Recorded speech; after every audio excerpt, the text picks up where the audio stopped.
గుంటూరు పశ్చిమ నియోజకవర్గంలో 30,000 మంది పట్టభద్రులు ఓటర్లుగా నమోదు కావడం జరిగిందని ఎమ్మెల్యే గల్లా మాధవి తెలిపారు. ఎమ్మెల్సీ ఎన్నికల నిర్వహణపై పార్టీ నేతలతో గురువారం తన కార్యాలయంలో సమావేశం నిర్వహించారు. బూత్ లెవెల్లో ప్రతి ఓటరు దగ్గరకు పార్టీ నేతలు తప్పనిసరిగా వెళ్లాలని ఎమ్మెల్యే సూచించారు. ఎన్డీఏ కూటమి బలపరిచిన అభ్యర్థిని ఆలపాటి రాజేంద్ర ప్రసాద్ గెలుపు కోసం సమిష్టిగా పనిచేయాలని పిలుపునిచ్చారు. పట్టభద్రులకు ఎన్డీఏ కూటమి ప్రభుత్వం నిరంతరం అండగా ఉంటుందని ఎమ్మెల్యే మాధవి స్పష్టం చేశారు.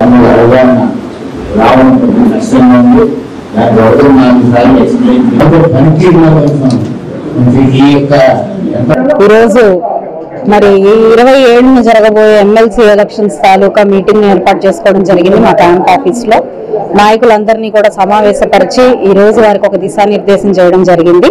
ఇప్పటికే విస్తృతంగా క్షేత్ర స్థాయిలో డోర్ టు డోర్ వెళ్లి ఈ యొక్క ప్రచారం చేస్తున్న క్రమంలో పాంప్లెట్లు ఇచ్చి అదేవిధంగా ఏ పోలింగ్ స్టేషన్లు వాళ్ళకి కేటాయించబడ్డాయో చెప్తూ క్లియర్ గా వాళ్ళకి ఎక్స్ప్లెయిన్ చేస్తూ అభ్యర్థిని బలపరచాల్సిందిగా అభ్యర్థిస్తూ ప్రతి ఒక్క నాయకుడు కూడా తిరుగుతున్న క్రమంలో టెక్నికల్ గా కూడా మనకి స్టేట్ ఆఫీస్ నుంచి వచ్చిన దిశానిర్దేశం ప్రకారం ఒక యాప్ లో అప్లోడ్ చేయాల్సిన పరిస్థితి ఏర్పడినప్పుడు దాన్ని ఎలా చేసుకోవాలి, ఏ విధంగా ఏ విధి విధానంలో ముందుకెళ్లాలి అని ఒక క్లియర్ గా వాళ్ళకి ఎక్స్ప్లెయిన్ చేయడం జరిగింది.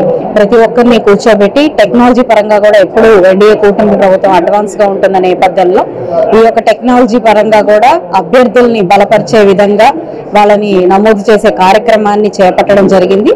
దాని గురించిగా దిశానిర్దేశం జరిగింది.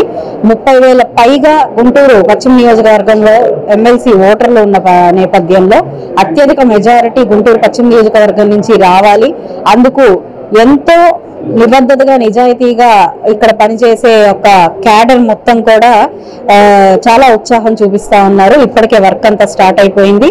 అన్ని విధాలుగా కూడా ముందు ఉండే పరిస్థితి గుంటూరు పశ్చిమ నియోజకవర్గంది. ఇక్కడ నాయకత్వం కానివ్వండి, అదేవిధంగా లీడర్లు క్యాడరు కంప్లీట్ గా చాలా స్ట్రెంగ్తన్ అయ్యి ఈ రోజు ఎమ్మెల్సీ యొక్క ఎలక్షన్ ని చాలా ప్రతిష్టాత్మకంగా ముందుకు తీసుకెళ్తాము అని చెప్పి ఈ సందర్భంగా చెప్తున్నారు.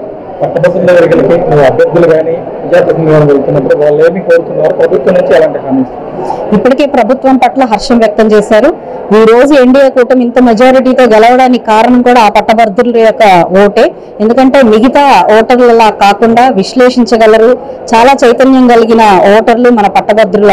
ఎమ్మెల్సీ ఎన్నికల ప్రక్రియ మామూలుగా ఇప్పుడు ఆంధ్ర రాష్ట్రంలో జరిగేటటువంటి ఎమ్మెల్సీ ప్రక్రియలో గుంటూరు, కృష్ణా ఉమ్మడి జిల్లాలు కూడా ముందంజలో ఉన్నాయి.